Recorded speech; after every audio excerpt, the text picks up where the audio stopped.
Hello friends, ఈరోజు నేను ఒక మంచి కథతో మీ ముందుకు వచ్చేసాను.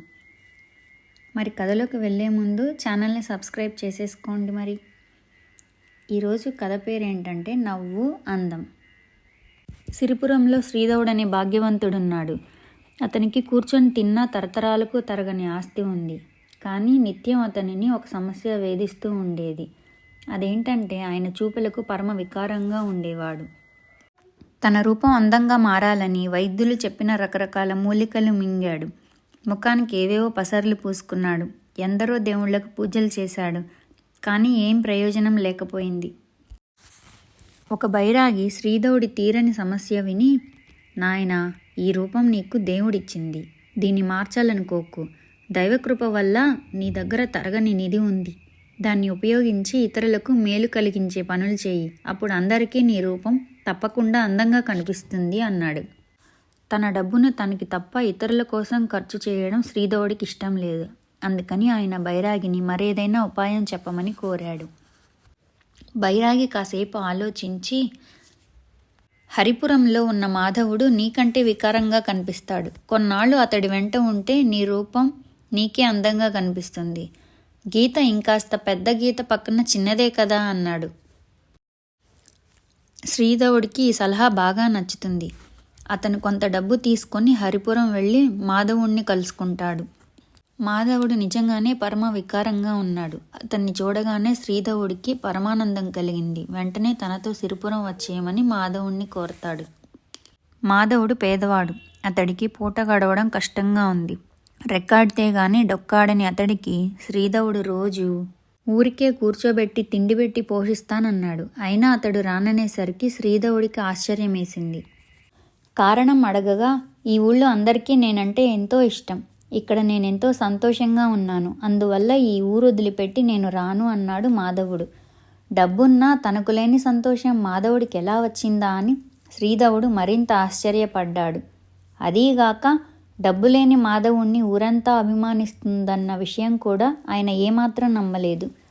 అందువల్ల మాధవుణ్ణి గురించి ఊళ్ళో నలుగురిని అడిగి చూశాడు.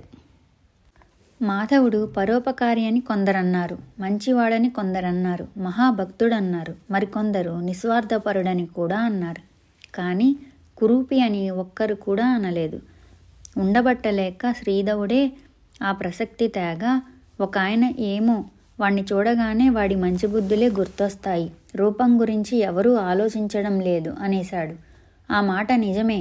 ఆ ఊళ్ళోనే పాలముక్కుని జీవించే సుగుణ అనే అందాల భరిణ ఏరికోరి మాధవుణ్ణి పెళ్లి చేసుకుంటానన్నది.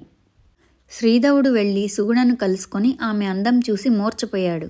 ఆ పిల్ల ఆయన ముఖం మీద నీళ్లు చల్లి స్పృహ తెప్పించి, ఏమైంది నీకు అని అడిగింది. నువ్వు గొప్ప అందగత్తెవు.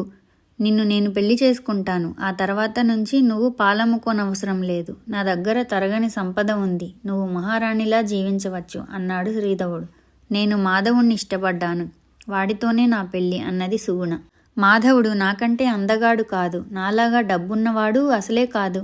నన్ను కాదని వాడంటే ఇష్టపడతావేం అన్నాడు శ్రీధవుడు కోపంగా. ఏమో, వాడెప్పుడూ నవ్వుతూ ఉంటాడు. వాడి నవ్వు నాకు చాలా ఇష్టం. నవ్వినప్పుడు వాడు ఎంతో అందంగా ఉంటాడు అన్నది సుగుణ. శ్రీధవుడు తను నవ్వాలనుకున్నాడు. నవ్వు రాలేదు. ఆయన మాధవుణ్ణి వెతుక్కుంటూ వెళ్ళి తనకు నవ్వడం నేర్పమన్నాడు. దానికి మాధవుడు, నీ గురించి తక్కువగాను ఇతరుల గురించి ఎక్కువగాను ఆలోచించడం అలవర్చుకో. మనం గురించే ఆలోచించుకుంటే ఏదో కొద్ది క్షణాల పాటు సంతోషపడతాం. అలా కాక ఇతరుల మంచికి సంతోషపడితే అన్ని వేళలా ఆనందమే అన్నాడు. ఇతరుల గురించి ఆలోచించడం తన వల్ల కాదన్నాడు శ్రీధవుడు. అయితే ఈ ఊరి చివర ఉన్న మామిడి తోటలోని నిత్యానంద స్వామి దగ్గరకు వెళ్ళు. ఆయన నీకు నవ్వు వచ్చే హాస్య కథలు చాలా చెబుతాడు. అవి గుర్తు చేసుకుంటే చాలు, పొట్ట చెక్కలేయేటంత నవ్వు వస్తుంది అని చెప్పాడు మాధవుడు. శ్రీధవుడు నిత్యానంద స్వామిని దర్శించి ఆయన చెప్పిన హాస్య కథలు విన్నాడు. అప్పుడు నిజంగానే ఆయనకు పొట్ట చెక్కలేయేటంత నవ్వొచ్చింది. ఆయన్ని చూస్తూ నిత్యానంద స్వామి కథలు చెప్పడం ఆపి చాలాసేపు నవ్వాడు. మీ కథలకు మీకే నవ్వు రావడం విచిత్రంగా ఉంది అన్నాడు శ్రీధవుడు ఆశ్చర్యపోయి. నిత్యానంద స్వామి నవ్వడం ఆపి, నేను నా కథలకు నవ్వడం లేదు. నీ పొట్ట కదిలిపోతుంది గాని నీ ముఖంలో నవ్వు లేదు. అది చూసి నేను నవ్వాపుకోలేకపోయాను అన్నాడు. అయ్యో, నేను నవ్వాను స్వామి. అలా నవ్వినప్పుడే నా పొట్ట కదిలింది అన్నాడు శ్రీధవుడు అసంతృప్తిగా. అలాగా?